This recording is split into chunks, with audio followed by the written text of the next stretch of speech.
अकोला नगर निगम के 14 करोड़ 32 लाख रुपए के विकास कार्यों की निविदा प्रक्रिया पर शिवसेना ने कड़ा विरोध जताया है। विधायक नितिन देशमुख ने नगर आयुक्त के कार्यालय में ठिया आंदोलन करते हुए नियमों का पालन करने की मांग की है। बता दें, सुवर्ण जयंती नगरोत्थान योजना के अंतर्गत नगर निगम ने 14 करोड़ 32 लाख रुपए के विकास कार्यों के लिए निविदाएं जारी की थी। शिवसेना के उपनेता और विधायक नितिन देशमुख ने आरोप लगाया है कि इस प्रक्रिया में शासन के नियमों का उल्लंघन किया गया है। देशमुख ने आयुक्त के कक्ष में ठिया आंदोलन करते हुए कहा है कि शासन नियमों के अनुसार 30% काम मजदूर सहकारी संस्था को और 30% काम सुशिक्षित बेरोजगार अभियंताओं को दिया जाना चाहिए, लेकिन प्रशासन ने सभी निविदाओं तक साथ जारी कर दी है और जिससे छोटे ठेकेदारों को अवसर नहीं मिल पाया है। देशमुख ने अधिकारियों को सुझाव दिए हैं कि यदि स्वतंत्र निविदा प्रक्रिया अपनाई जाए तो फिर प्रतिस्पर्धा बढ़ेगी, छोटे ठेकेदारों को काम मिलेगा और शासन का हित भी सुरक्षित रहेगा। देशमुख की इस भूमिका निविदा प्रक्रिया पर प्रशासन पर दबाव बढ़ गया है और छोटे ठेकेदारों के हित में आवश्यक कार्यवाही की मांग की जा रही है। शाहिद बाल की रिपोर्ट। नगर विकास मंत्री कोण आहे? एकनाथ शिंदे आहे आणि एवढा घोटाळा हाती टाकलेला आहे। आता सध्या 81 कामाच्या प्रमा झाल्या डीपीडीसी मधून। डीपीडीसी निधी जनतेचा निधी आहे। जेव्हा महसूल आम्ही टॅक्स भरतो तेव्हा शासनावर पैसा जाते। शासनावर पैसा का कोणाच्या घरचा खर्च थोडी उडाला, काही मुख्यमंत्र्याच्या घरचा का उपमुख्यमंत्र्याच्या घरचा पैसा आहे का? तो जनतेचा पैसा, जनतेच्या पैशाची वाटोळं लावलं करणं। 81 कामाचे 81 टेंडर लावले पाहिजे आणि 4 केले, कलप केले।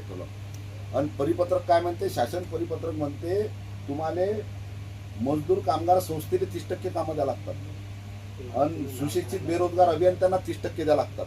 हे 5 वर्षापासून जेव्हापासून बॉडी अस्तित्वात नाही तेव्हापासून होती सारा नियम गुंडाळून टाकला। 2-3 ठेकेदाराला कामं द्यायचे, त्यातून पर्सेंटेज घ्यायचे आणि मनमानी कारभार करायचा। पूर्ण 5 वर्षातले स्पेसिफिक 4 जण तेच आहेत का? ठेकेदार आहेत। याच्यात हे काम 1.5 कोटीचे, 50 लाखाचे, 40 लाखाचे किती प्रमाणात जातात? नियम अटी अशा टाकून दिले ते 4 ठेकेदारच बसतात। एक काम आहे 1 कोटी 30 लाख आहे ना।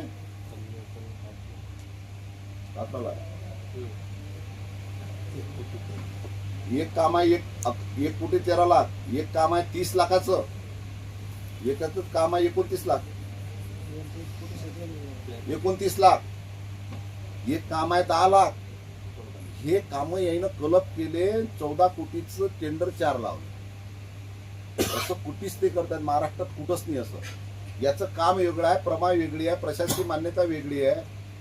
तुम्ही ते काम पॉलिटिकली लावा। 30% कंत्राटदाराले त्या मजूर सोसायटी हा रेशोच नाही येते महानगरपालिकेत।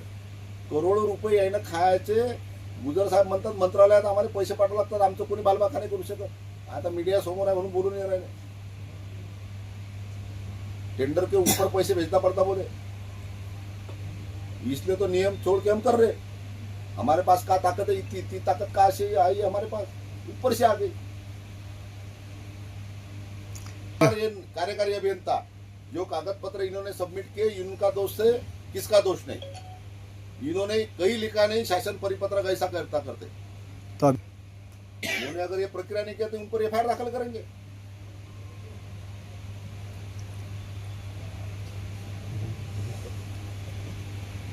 बस